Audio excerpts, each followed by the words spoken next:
तो शुरू किया जाए आज के क्लास को। तो आज के क्लास में हम लोग क्या पढ़ने वाले हैं? किरचॉफ के नियम और व्हीटस्टोन सेतु पढ़ने वाले। पहले शॉर्टकट में छोटा सा इंट्रोडक्शन लेंगे किरचॉफ के नियम का।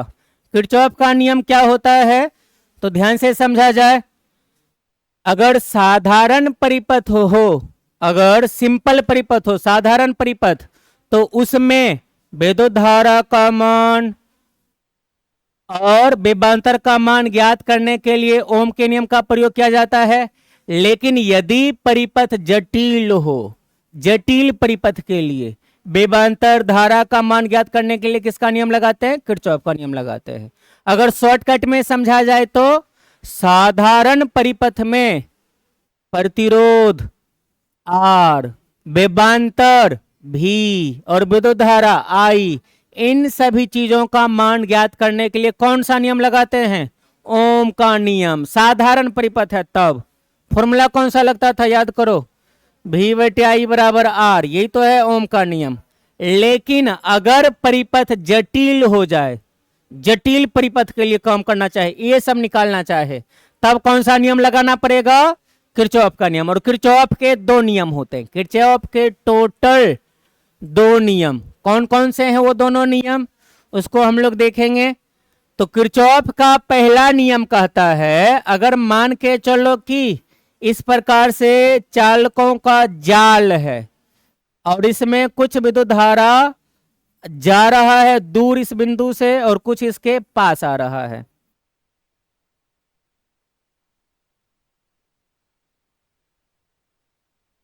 ध्यान से सुनना। तो ये क्या बना रहा है? विद्युत परिपथ वाले चालक का एक जाल बना रहा है।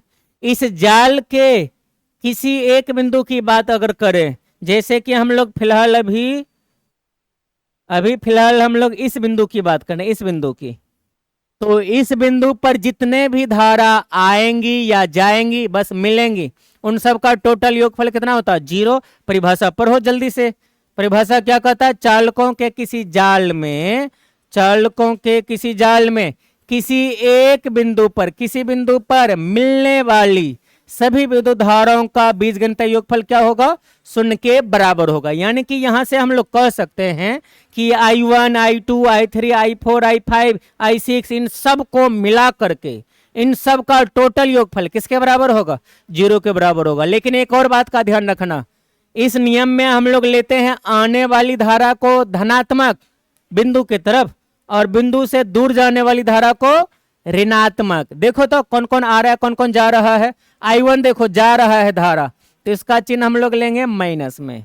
I2 देखो आ रहा है, तो इसका चिन्ह हम लोग लेंगे प्लस में।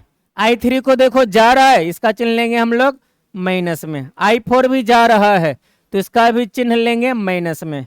I5 आ रही है, तो इसका चिन्ह लेंगे किसमें? प्लस में। I6 भी क्या हो रहा है? जा रहा है, तो इसका भी चिन्ह लेंगे माइनस में। और इन सब को मिला करके होने चाहिए 0। तो अब चाहो तो माइनस वाली चीजों को उस तरफ भी भेज सकते हो, भेज दिया जाए। I1, I3, I4, I6 सब उधर भेज दो, तो इधर बचेगा कौन? I2 प्लस में I5 और बाकी सब के सब उधर चला जाएगा। I1 उधर गया, प्लस I3 भी दाएं तरफ चला जाएगा, I6 भी दाएं तरफ चला जाएगा। इस चीज का हम लोग आज क्लास में यूज करेंगे किरचॉफ के नियम में। ये पहला नियम है, इसको हम लोग बिंदु का नियम या संधि का नियम या धारा का नियम भी कहते हैं। और ये आवेश के संरक्षण के सिद्धांत पे आधारित होता है।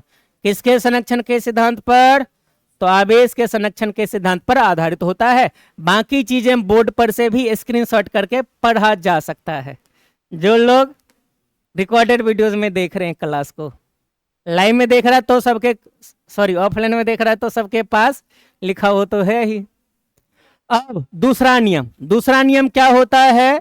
ये नियम काम करता है किसी जाल के लिए, विद्युत परिपथ के किसी जाल के लिए।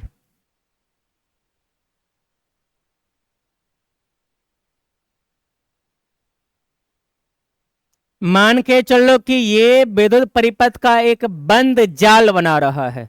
विद्युत परिपथ का क्या बनाया? एक बंद जाल। 3 प्रतिरोध दिख रहा है, इसको मान लो R1, इसको R2, इसको R3। और मान के चलते इसमें विद्युत धारा प्रवाहित हो रहा I1 I2 और इसमें I3 इस डायरेक्शन में, ठीक है। तो किरचॉफ का दूसरा नियम क्या कहता है, अगर विद्युत परिपथ का कोई बंद जाल है, क्या है विद्युत परिपथ का कोई बंद जाल, तो इसके प्रत्येक भाग में प्रवाहित होने वाली विद्युत धारा, प्रत्येक भाग मतलब इस भाग में देखो विद्युत धारा कितना I1, इस भाग की बात करो तो विद्युत धारा कितना I2, इस भाग की बात करें तो विद्युत धारा कितना प्रवाहित हो रहा है I3। यानी कि इसी की बात हम लोग कर रहे हैं, I1 I2 और I3 प्रत्येक भाग में प्रवाहित होने वाली विद्युत धारा, और साथ में जो प्रतिरोध है R1, I1 के साथ में कौन R1, I2 के साथ में कौन R2, I3 के साथ में R3, इन सभी चीजों का गुणनफल, गुणनफल मतलब जैसे I1 और R1 का गुणनफल, I2 और R2 का गुणनफल, I3 और R3 का गुणनफल, और इन सभी चीजों का योगफल, बीजगणित योगफल। इसमें भी ध्यान देना, हम लोग चिन्ह का प्रयोग करते हैं, जो समान डायरेक्शन में होता है उसका चिन्ह भी हम लोग एक समान लेते हैं। जैसे I1 का डायरेक्शन देखो इधर जा रहा है, I2 इधर आ रहा है, तो I1 I2 दोनों की डायरेक्शन सेम है। लेकिन I3 की बात करो तो I1 इधर से गया, I2 इधर से आया, अगर I2 की दिशा में चलना होता ना तो I3 इधर आता, ठीक है, इधर से इधर की तरफ आता, मगर देखो जा रहा किधर उल्टा। तो I1 को प्लस में, I2 को भी अगर प्लस में लेंगे तो I3 को लेना पड़ेगा माइनस में, तो ये प्लस में, ये भी प्लस में, इसको लेना पड़ेगा माइनस में, और ये सब बराबर होता है इस परिपथ में लगे कुल विद्युत वाहक बल के। और इसमें कोई बैटरी है नहीं तो विद्युत वाहक बल कितना 0। अब परिभाषा को पढ़ो जरा सा, क्या लिखा है, किसी बंद परिपथ के प्रत्येक भाग में, हम लोगों ने बात किया था ना, प्रत्येक भाग में प्रवाहित होने वाली विद्युत धारा और उसके प्रतिरोध के गुणनफल का बीजगणितीय योगफल किसके बराबर, कुल विद्युत वाहक बल के बराबर होता है। इसको हम लोग इस स्टाइल में भी लिख सकते हैं, सिग्मा IR बराबर सिग्मा E, या फिर अगर परिपथ दर्शाए गए तो इस प्रकार से लिख सकते हैं। अभी तुरंत हम लोग इसका यूज करने वाले हैं व्हीटस्टोन सेतु को संतुलित करने के लिए। अच्छा, इसमें ये चीज माइनस में है तो इसको उस तरफ भी हम लोग भेज सकते हैं, I1 R1 plus I2 R2 बराबर में I3 R3, ऐसा भी आप लोग इसको लिख सकते हो। इसको हम लोग कहते हैं दूसरे नियम को वोल्टता का नियम, वोल्टता नियम, क्योंकि इसमें हम लोग वोल्टेज की बातें करते हैं। क्यों, क्योंकि I गुना R ये तो विभवांतर है, वोल्टेज है, वोल्टता, इसलिए इसको कहते हैं वोल्टता का नियम। इसका एक और नाम है, इसको हम लोग लूप नियम भी कहते हैं, लूप नियम कहते हैं या नेटवर्क नियम कहते हैं, किसी भी नाम से इसको बुलाया जा सकता है। बहुत सारे नियम, ये 2-3 नाम से इसको बुलाया जा सकता है, ठीक है। चलो कुछ क्वेश्चन देखते हैं इसके ऊपर। जैसे अच्छा, इसके बारे में पहला नियम के बारे में हमने जाना था कि आवेश संरक्षण के सिद्धांत पर आधारित होता है, और ये होता है ऊर्जा संरक्षण के सिद्धांत पर आधारित। ये किसके संरक्षण पे, ऊर्जा संरक्षण के सिद्धांत पर आधारित होता है। जैसे आपके एग्जाम में कुछ क्वेश्चन पूछे जा सकते हैं, BSCB 2024 का क्वेश्चन है, विद्युत संबंधित किरचॉफ का दूसरा नियम किसके संरक्षण के सिद्धांत पर आधारित होगा। ऑप्शन नंबर सी, ऊर्जा संरक्षण।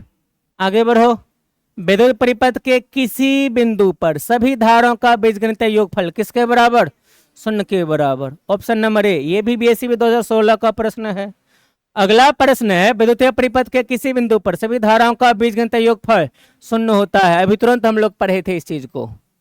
और भी कुछ ऑब्जेक्टिव क्वेश्चन है, जैसे कि किरचॉफ का धारा नियम, धारा नियम मतलब पहला नियम, पहला नियम को हम लोग धारा नियम भी कहते थे, या संधि नियम या बिंदु नियम, कुछ भी, किसके संरक्षण के सिद्धांत पर आधारित है, आवेश के संरक्षण के सिद्धांत पर आधारित होता है। नेक्स्ट क्वेश्चन है संधि नियम, पहला नियम, ये भी पहला नियम है, किसके संरक्षण के सिद्धांत पे, तो आवेश के संरक्षण के सिद्धांत पर आधारित होता है। हाँ, ये रहा किरचॉफ का द्वितीय नियम, ये किससे संबंध रखता है, तो ये संबंध रखता है ऊर्जा के संरक्षण के सिद्धांत से। Option number C. तो एक और ऑब्जेक्टिव अपने सामने है जिसमें किरचॉफ का पहला नियम लगेगा, पहला नियम लगा करके हम लोग इसमें धारा का मान निकाल लेंगे। क्या है प्रश्न, चित्र में प्रदर्शित परिपथ में चालकों का एक जाल है, धाराओं के मान प्रदर्शित किए गए हैं, धारा I का मान बताओ। I का मान चाहिए, तो ध्यान से देखना, इस बिंदु के लिए 15 एम्पियर अगर आ रही है तो जाएगा कितना, 15 ही। तो इधर से देखो 8 जा रहा है, तो यहां कितना जाना चाहिए, 7 जाना चाहिए, तब ना 15 आया 7 गया। इसके बारे में सोचो, 3 आ रहा है 7 आ रहा है, टोटल कितना 10 आ रहा है, तो जाना भी चाहिए 10 एम्पियर। अब इसके बारे में सोचो, अच्छा इसका मान पहले चाहिए, तो इस बिंदु के बारे में बात कर लो। इस पे देखो 8 आ रहा है, 5 आ रहा है, 13 आ रहा है, तो जाएगा कितना, 13 जाएगा भी। तो अब इसके बारे में अंतिम हम लोग बात करके अपना आंसर बता सकते हैं। इस बिंदु पर कौन कौन आ रही है धारा, 10 आ रहा है और 13 आ रहा है, तो जाएगा कितना रे, 13 ही जाएगा भी। अर्थात ऑप्शन नंबर कौन सा, ऑप्शन नंबर बी सही होगा। ओ 13 10 23 होगा, 23, जोड़ने में थोड़ी सी मिस्टेक। तो ये था कुछ ऑब्जेक्टिव क्वेश्चंस। अब इसके बाद हम लोग चलेंगे सीधे कहां, किरचॉफ के नियम पे। और भी क्वेश्चंस हैं, मगर जिसको समय की कमी के कारण क्वेश्चन आंसर प्रैक्टिस में दिखा दिया जाएगा। अब हम लोग बात करेंगे व्हीटस्टोन सेतु की, जो कि अपना आज का मेन टॉपिक है। और ये लॉन्ग क्वेश्चन में आते हैं विशेष रूप से 5 नंबर में, सभी बोर्ड एग्जाम में, Bihar board, Jharkhand board, Uttar Pradesh, Rajasthan, Haryana, Madhya Pradesh, CBSE, सभी प्रकार के बोर्ड एग्जाम में। पहले इसको समझा जाए, ये होता क्या है, होता क्या चीज है, ये ध्यान से सुनना, बड़े ध्यान से। व्हीटस्टोन सेतु या व्हीटस्टोन ब्रिज, देखा जाए व्हीटस्टोन ब्रिज को, चलो ध्यान से देखना। हम लोग इसमें 4 प्रतिरोध लेते हैं।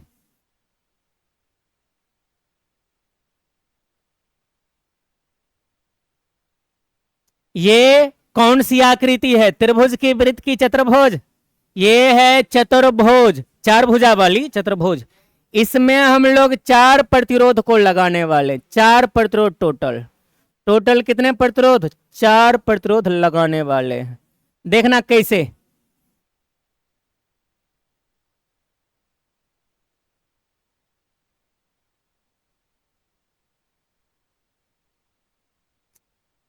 शांत होकर सामने ध्यान देना और परिभाषा समझने का प्रयास करना है। व्हीटस्टोन सेतु होता क्या है, ध्यान से सुनना। 4 प्रतिरोध लिया हमने, 4 प्रतिरोध लिया ना, सामने दिख रहा होगा। सबका नामकरण, इसका नाम P, इसका नाम रख देते हैं Q, इसका नाम रखते हैं R और इसका नाम रख देते हैं S। 4 प्रतिरोध लिया हमने और चारों प्रतिरोधों को किस प्रकार से सजाया है, चतुर्भुज की 4 भुजा के रूप में। यहां तक देखो बात क्लियर है क्या। यदि 4 प्रतिरोध को चतुर्भुज की 4 भुजा के रूप में सजा दो, ठीक है यहां तक। अब इसके 2 सम्मुख बिंदु, 2 आमने सामने के बिंदु को सम्मुख बिंदु कहते हैं। इनके बीच में हम लोग लगा देते हैं एक गैल्वेनोमीटर। ये कैपिटल जी का मतलब गैल्वेनोमीटर। और बाकी के जो 2 बिंदु हैं, इनके बीच में हम लोग क्या लगाते हैं, इनके बीच में हम लोग लगा देते हैं एक सेल और एक स्विच। तो ये जो तुम्हारा रचना बन के तैयार हुआ, इसी को कहते हैं व्हीटस्टोन सेतु या व्हीटस्टोन ब्रिज। कैसे बोलोगे कि यदि 4 प्रतिरोध को कैसे चतुर्भुज की 4 भुजाओं के रूप में इस प्रकार सजाया जाए, व्यवस्थित किया जाए कि इसके 2 बिंदु के बीच में एक गैल्वेनोमीटर हो और बाकी के 2 बिंदु के बीच में क्या हो, एक सेल हो, सेल। क्लियर है, डेफिनेशन देखो बन जाना चाहिए। व्हीटस्टोन सेतु क्या है, ये एक ऐसी व्यवस्था है जिसमें कितने प्रतिरोध लेंगे, 4 प्रतिरोध को चतुर्भुज की 4 भुजा के रूप में जोड़ देंगे। अच्छा, इसके 2 बिंदु के बीच में क्या आएगा, एक गैल्वेनोमीटर और बाकी के 2 बिंदु के बीच में क्या आएगा, एक सेल आएगा। बस यही डिफिनेशन है, अपने अपने कॉपी में पढ़ सकते हो। डिफिनेशन अगर क्लियर हो गया होगा तो हम लोग इसके आगे की बात करेंगे। डिफिनेशन पढ़ो अब जरा सा, क्या लिखा है हमने, क्या लिखा हमने उसको पढ़ते हैं। यदि 4 प्रतिरोधों को, कितने प्रतिरोध है, 4 प्रतिरोध, चतुर्भुज की चारों भुजाओं के रूप में जोड़ा जाए और दो परस्पर सम्मुख बिंदुओं के बीच में, दो बिंदु के बीच में किसको लेना है, एक गैल्वेनोमीटर को, और बाकी के दो बिंदु के बीच में, शेष दो सम्मुख बिंदुओं के बीच क्या लेना है रे, एक सेल लगा दिया जाए। तो इसी व्यवस्था को, इसी प्रबंध को क्या कहते हैं, व्हीटस्टोन सेतु कहते हैं। अच्छा, नेक्स्ट होगा इसके संतुलन की शर्त, इसके संतुलन की अवस्था। इसको संतुलन की अवस्था में कब कहेंगे हम लोग, जब इस गैल्वेनोमीटर में प्रवाहित विद्युत धारा का मान 0 होगा। इसके संतुलन की केवल एक शर्त, वो क्या है कि Ig बराबर होना चाहिए 0। मतलब गैल्वेनोमीटर से प्रवाहित होने वाली धारा का मान कितना होना चाहिए, 0। तो फिर ये व्हीटस्टोन सेतु संतुलन की अवस्था में आ जाएगा। एग्जाम में प्रश्न आ सकते हैं, क्या क्वेश्चन आएगा, एग्जाम में क्वेश्चंस आ सकते हैं कि व्हीटस्टोन सेतु को संतुलन, व्हीटस्टोन सेतु को संतुलन की अवस्था में कब कहा जा सकता है, व्हीटस्टोन सेतु कब संतुलन की अवस्था में होगा, जब उसके बीच में लगे गैल्वेनोमीटर में प्रवाहित धारा का मान क्या हो, 0 हो जाए, 0 हो जाए। बस इतनी सी बात। व्हीटस्टोन संतुलन में कब होगा, जब गैल्वेनोमीटर से प्रवाहित धारा का मान 0 होगा। ठीक, और इसके लिए जो कंडीशन है वो ये है कि ये P/Q और R/S, PQRS चारों प्रतिरोध है, ये दोनों आपस में बराबर होना चाहिए, यानी दो प्रतिरोधों का अनुपात आपस में बराबर हो। देखो यहां पर हम लोगों ने लिखा हुआ भी है संतुलन की शर्त, यदि ब्रिज के चारों प्रतिरोधों के मान इस प्रकार लिए जाएं कि गैल्वेनोमीटर में कोई विक्षेप ना हो, कोई विक्षेप ना हो का मतलब गैल्वेनोमीटर से कोई धारा प्रवाहित ना हो, तो इसी अवस्था को क्या कहते हैं, संतुलन की अवस्था। एग्जाम में प्रश्न पूछा जाएगा संतुलन की अवस्था क्या है, शॉर्टकट में बोलना, गैल्वेनोमीटर में धारा प्रवाहित नहीं होगा, बस संतुलन की अवस्था। और इसी को हमें एग्जाम में कहा जाता है क्या चीज, प्रूव्ड करके दिखाओ कि क्या सही में संतुलन की शर्त P/Q बराबर R/S ही होता है कि नहीं होता है। तो किया जाए संतुलन की शर्त को सत्यापित।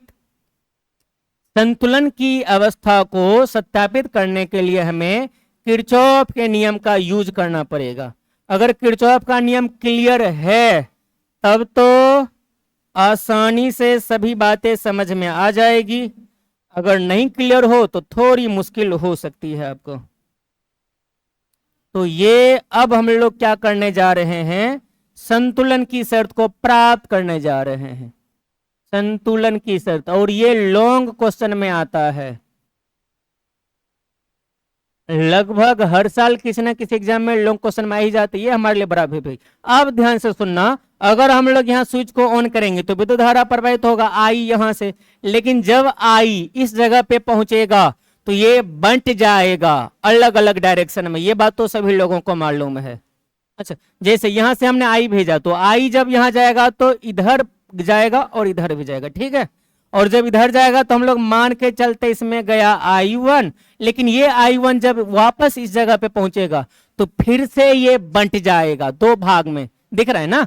I यहां से पहुंचा जब इस बिंदु पर तो कुछ भाग इधर जाएगा और कुछ भाग नीचे आएगा, तो इसका नाम हम लोग दे देते हैं वैसे में I2। और ये चूंकि गैल्वेनोमीटर है तो इससे प्रवाहित धारा को हम लोग कह देते हैं IG।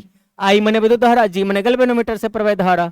I1 I2 जब, अच्छा I2 इधर से आकर के यहाँ आएगा, फिर इधर से होकर के वापस एक चक्कर पूरा कर लेगा। तो जब उधर I1 I2 हो गए तो इसको मानते हैं I3। I3 जब यहाँ पहुंचेगा तो इधर से I4 बन के निकलेगा और ये सब टोटल एक चक्कर पूरा कर लेगा। ये बातें देखो क्लियर हुआ कि नहीं, विद्युत धारा कौन किधर से जाएगा, नहीं जाएगा। स्विच ऑन किए, धनात्मक सिरे से विद्युत धारा निकलेगा, यहाँ पहुंचेगा, यहां से ये जाने के बाद दो भाग में बंटेगा, कुछ ऊपर जाएगा कुछ नीचे जाएगा। ऊपर वाली को हमने माना I1 जब यहां पहुंचेगा फिर से दो भाग में बंटेगा, तो इसको हमने माना I2। और चूंकि गैल्वेनोमीटर है तो इसको हम लोग क्या मान लेते हैं, IG। फिर ये I2 यहां पहुंचने के बाद क्या करेगा, नीचे उतरेगा, इधर से होकर के एक चक्कर अपना पूरा कर लेगा। अच्छा, इसकी बात अगर करते हैं, अगर इसकी बातें किया जाए तो ये इधर से कौन निकला, I3 जब यहाँ पहुंचेगा ये इधर तो आएगा, तो कुछ विद्यार्थी बोलेगा कि फिर इसको हम लोग I3 क्यों नहीं रहने दिया, I4 कहाँ से आ गया, तो देखो ये भी तो आएगा इधर से, IG भी आएगा और ये I3 भी आएगा, दोनों मिल करके इधर क्या बन जाएगा, I4, और ये भी एक चक्कर घूम के यहाँ से वापस एक चक्कर पूरा कर लेगा। तो ये अपना डायग्राम कंप्लीट हो गया। अच्छा, बिंदु का नामकरण भी कर दो, कुछ नामकरण कर देते, इस बिंदु का नाम ए, इसका नाम बी, इसका नाम सी, इसका नाम डी रख दिए। तो ये रहा डायग्राम। अब हम लोग इसमें लगाएंगे किरचॉफ का नियम, 4 बार लगाएंगे टोटल, 2 बार पहला नियम और 2 बार दूसरा नियम। ध्यान से सुनना कैसे लगाते हैं किरचॉफ का नियम इसमें, संतुलन की शर्त को प्राप्त करने के लिए। अभी ही सब लोग ध्यान से सुन लेगा शांतिपूर्वक, क्योंकि आज हम लोग ऑफलाइन और ऑनलाइन क्लास दोनों को साथ में लेकर के चल रहे हैं। तो जो ऑफलाइन वाले बच्चे हैं अभी सीखने का प्रयास करेंगे, अगर कुछ डाउट रह जाए, कुछ चीजें छूट जाए, तो इसको वापस से जाके यूट्यूब चैनल पर देख सकते हो। हाँ, जिस चैनल पर देख रहे हो वही नाम होगा ना। यूट्यूब चैनल का नाम बच्चे लोग कमेंट सेक्शन में लिख देंगे जो वीडियो देख रहा है। हमारे अगर ऑफलाइन स्टूडेंट से मिलना हो तो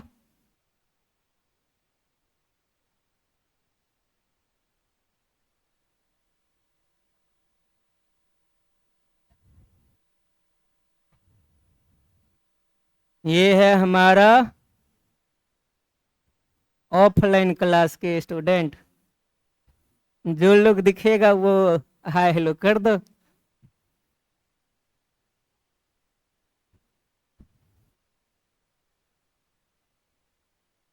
हाँ, अब सभी लड़का लोग दिख रहे, सबका चेहरा दिख रहा है, कोई छूट भी रहा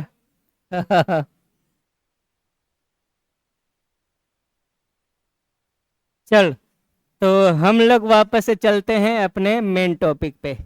अब मैं दिखने लगूंगा तुम लोगों को। तुम लोग भी दिख गया। अब तुम लोग को यूट्यूब पे अपलोड कर देंगे चमक गया चलो देखते हैं। तो इसमें अब हमें क्या लगाने हैं, टोटल 4 बार लगाएंगे किरचॉफ के नियम। ध्यान से सुनना, पहले लगाएंगे बिंदु बी पर, थोड़ी जगह ज्यादा चाहिए। बिंदु बी पर किरचॉफ का पहला नियम लगाएंगे, किरचॉफ के पहले नियम से, किरचॉफ के पहले नियम से किस बिंदु पे, बिंदु बी पर। बिंदु बी पर हम लोग क्या लगाने वाले हैं, सब लोग बड़े ध्यान से सुनना।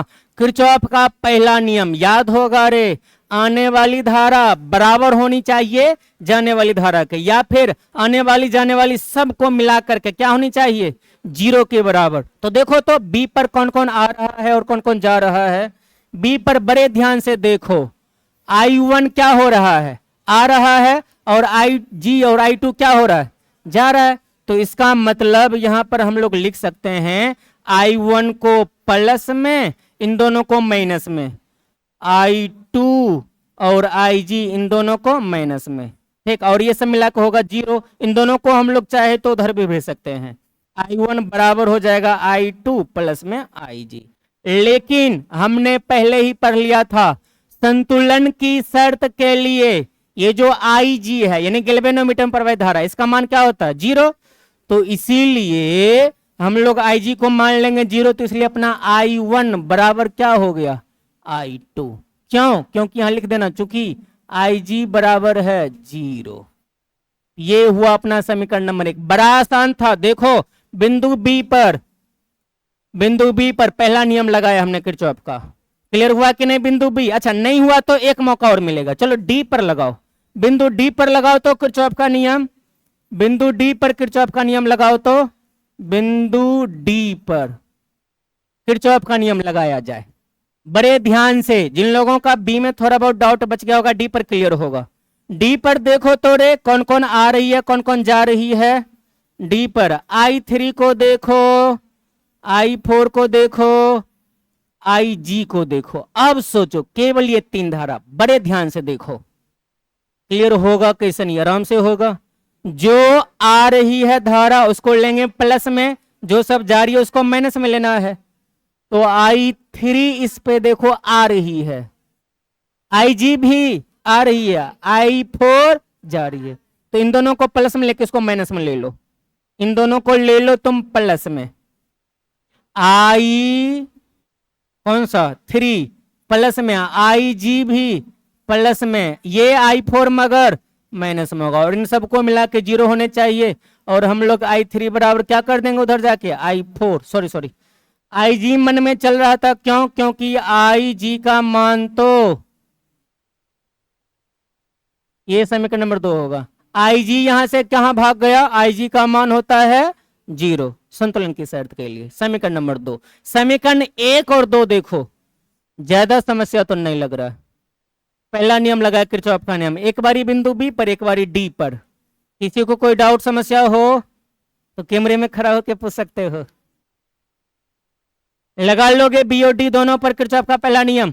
अब दूसरा नियम लगाने की बारी, अब कौन सा नियम, किरचॉफ के दूसरे नियम से, किरचॉफ के दूसरे नियम से, किरचॉफ के दूसरे नियम से हम लोग क्या देखेंगे, किरचॉफ का दूसरा नियम याद करो तो एक जाल के लिए काम करता था, किरचॉफ का दूसरा नियम किसके लिए काम करता है, एक बंद जाल के लिए।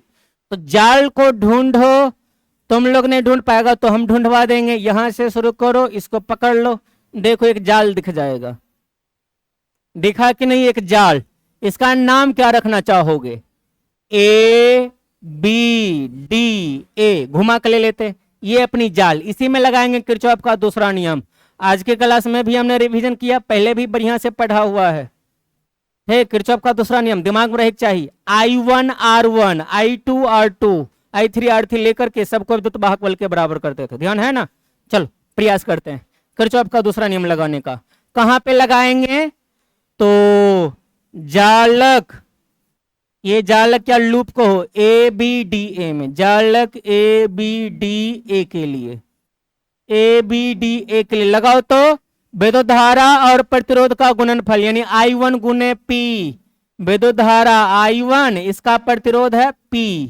अच्छा इसकी दिशा को भी ध्यान में रखो जरा सा, I1 इधर चल रहा है, I2 IG भी इसी के दिशा में है, तो इन दोनों का चिन्ह एक समान लेना पड़ेगा। अच्छा ध्यान देना तो I1 IG एक दिशा में, लेकिन I3 पर नोटिस किया, I3 है विपरीत दिशा में, इसका चिन्ह लेना पड़ेगा माइनस में, लिखो सबको आराम से, I1 into P, IG into G, plus में IG इंटू G, और इसको जब लेना हो तो I3 को माइनस में लेना पड़ेगा, I3 इंटू R, और ये सब के सब बराबर होगा 0 के, क्योंकि इस जालक में कोई बैटरी नहीं लगा हुआ है तो कोई विद्युत वाहक बल भी नहीं होगा। इसको देखो ध्यान से, किरचॉफ का दूसरा नियम कोई मुश्किल बात नहीं है, हम लोग पहले भी करते थे, विद्युत धारा प्रतिरोध का गुणनफल, विद्युत धारा प्रतिरोध का गुणनफल, विद्युत धारा प्रतिरोध का गुणनफल, सबको मिला करके 0, चिन्ह भी उल्टा लेते थे, जो एक समान दिशा में रहे प्लस, जो उल्टा रहे तो माइनस में। अच्छा इसमें ये IG अगर 0 है तो IG इंटू जी भी 0, खत्म, बचेगा ये दोनों चीज, इन दोनों चीजों को अब क्या कर लो तुम लोग, I1 इंटू P, इसको उधर लेके चले जाओ, बराबर I3 इंटू R, और इसको यहां पर तो नहीं छोड़ेंगे, एक काम कर लेते हैं रिलेशन बनाने के लिए, I वाले को एक तरफ और P और R वाले को एक तरफ कर लो, I3 इधर गुना में, इधर आएगा तो बट्टा में, I1 बट्टे I3, ठीक है, इधर R है तो P जब इधर गुना से उस बगल जाएगा तो भाग में R बटे P, इसको हम लोग मानेंगे समीकरण नंबर 4 मानना तो चाहिए, लेकिन समीकरण 3 अपना छूट रहा है, कहीं भी लिख सकते हो, कोई दिक्कत वाली बात तो नहीं है, लेकिन फिर भी अगर 3 को हम लोग पहले ही लिख लें तो थोड़ा ज्यादा बढ़िया रहेगा। समीकरण उधर ही कर देते हैं, समीकरण नंबर 3 हमारा छूट रहा है, समीकरण नंबर 3 कैसे निकाल लेंगे, तो उसके लिए हम लोग भाग लगा लेते हैं, समीकरण 1 भागा समीकरण नंबर 2, भाग लगाओ तो बायां बायां I1 बट्टा में I3, इधर I2 दहिना बगल बट्टा में I4, इससे क्या फायदा होगा, तो हम लोग इसका रिलेशन बनाएंगे जब दूसरा समीकरण को बनाएंगे, तो इसीलिए I1 बटे I3 बराबर R बटे P, यहां से देखना समीकरण 3 में I1 बटे I3 तो अपना आ गया है, अब चाहिए हमें I2 बटे I4 जो कि आएगा अगले जालक के रूप में, अगला जालक कौन सा लेने वाले हैं किरचॉफ का दूसरा नियम लगाने के लिए? ये वाला बी सी डी बी, इसी जालक लेने वाले। नाम लिखो पहले, जालक कौन सा है? जालक बी सी डी बी के लिए सब लोग अस्थिर से अपने मन में ही किरचॉफ का नियम लगाना शुरू कर दो। किरचॉफ का नियम रे, दूसरा नियम विद्युत धारा प्रतिरोध का गुणनफल। गुना करो तो पहले, गुना करो तो इस जालक के लिए I2 से शुरू हो जाओ। I2 गुना में कौन? Q। I2 गुना में Q। और देखो कौन है इस जालक में? ये है I4 गुना में S। I4 गुना में S। इसके लिए देखो तो IG इंटू में G। अब इन सब का चिन्ह पता लगाओ। अगर I2 को हम लोग प्लस मानेंगे तो I4 को क्या लेना पड़ेगा? देख लो ध्यान से, माइनस। अच्छा, I2 प्लस में I4 माइनस में, तो IG क्या होगा? ये भी माइनस में ही, क्योंकि हमने इस डायरेक्शन को प्लस माना है। तो ये वाली जो दिशा जाएगी, ये वाली इसको माइनस माना करेगा, क्योंकि इस दिशा को हमने प्लस माना। यहां से शुरू करो, इस वाली दिशा को प्लस माना है। तो लिख दो I2 क्यू अपना प्लस में है, तो ये भी माइनस में, ये भी माइनस में, बराबर में होगा 0। इसका वैल्यू तो 0 होगा क्योंकि IG 0 है, तो बच गया ये दोनों, तो ये दोनों बराबर हो जाएगा। इसीलिए I2 इंटू क्यू बराबर I4 इंटू में S। अब इसमें भी I को एक तरफ कर लो, Q और S को एक तरफ रहने दो। I4 गुना में है, इधर आएगा तो बट्टा में I2 बट्टा IQ, सॉरी I2 बट्टा I4, उधर है S, Q इधर गुना में, उधर जाएगा तो भाग में S बट्टे Q हो जाएगा। और इसको मान लिया जाए समीकरण नंबर कितना होगा? ये 5 होगा। अब अपना काम हो गया लगभग दो बार हमने किरचॉफ का नियम लगा लिया। 2 बार पहला नियम बिंदु बी पर बिंदु डी पर, 2 बारी दूसरा नियम, एक बारी इस बगल वाले जाल के लिए, एक बारी इस बगल वाले जाल के लिए। अगर डायग्राम को कंट्रोल कर लो, कैलकुलेशन तो आराम से हो जाएगा। किरचॉफ का नियम आता है रे, बी पर डी पर किरचॉफ का पहला नियम लग ही जाएगा। अगर तुमको दूसरा नियम याद है तो जालक वाला भी लगा लोगे आराम से। बस किरचॉफ के नियम पे क्या होनी चाहिए? पकड़ थोड़ी मजबूत होनी चाहिए। अब क्या करना है? अंतिम में थोड़ी सी जगह ले लेते हैं। इतना दूर चाहो तो सभी लोग स्क्रीनशॉट कर सकते हैं। स्क्रीनशॉट कर लिया रे? तुम लोग कैसे करेगा? ऑनलाइन वाले लोग स्क्रीनशॉट करेंगे। Zoom out. तो अब एक और आखिरी काम है, समीकरण नंबर 3 से। समीकरण 3 से अगर देखो तो पता चलेगा, समीकरण नंबर 3 से, समीकरण नंबर 3 से क्या है? समीकरण नंबर 3 से, समीकरण नंबर 3 से देखना तो I1 बटे I3 बराबर I2 बटे I4, तो I1 बटे I3 I2 बटे I4। समीकरण नंबर 3 से हम लोग 4 और 5 दोनों को बराबर कर सकते हैं। लिखते हैं यहाँ पे समीकरण नंबर 3 से, समीकरण नंबर 4 बराबर है किसके? 5 के। लिख दो तो बायां बायां भाग दोनों का बराबर, I1 बटे I3 बराबर I2 बटे I4, तो दाहिना भाग भी बराबर होने चाहिए। R बटे P बराबर S बटे Q। लेकिन इसको आंसर नहीं रखेंगे, ये याद नहीं होगा आसानी से, इसको थोड़ा बहुत एक्सचेंज करो। और भी कोना कोनी गुना कर लो, क्रॉस मल्टीप्लीकेशन, P गुने S, PS बराबर R गुने Q, तो RQ हो गया। अब इसको सजाएंगे हम लोग, P को इधर ही रहने दो, उधर से किसको लाओ?